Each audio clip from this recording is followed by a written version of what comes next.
Assalomu alaykum hammaga. Mana bugun Farg'ona viloyatidagi ishimiz tosh qo'yilib bo'ldi, ya'ni toshlarimiz, ya'ni fasadiga faska, ya'ni mokriy asfaltga seyri.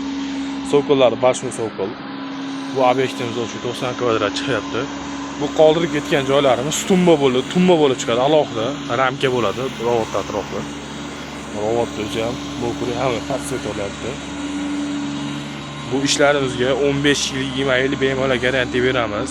Butun O'zbekiston bo'ylab bemalol ustunovka qilib beramiz. Kimga shunday xizmatlar kerak bo'lsa bemalol aloqaga chiqib olasizlar. Devor tanlamiz, farqi yo'q. Devor bo'lsa bo'ldi. Kladovka qilaman deb uyni o'rtasidan bo'lib berish kerak degan bo'lsa, bemalol shu tosh bilan ham bo'lib beraveramiz. Bu yana aytib o'tgani, bu xizmatimiz, ya'ni sho'rga qarshi, sho'r chiqmaydi, zak o'tmaydi akalar.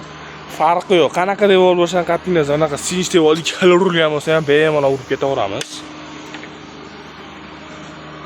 Sog' bo'linglar, salomat bo'linglar.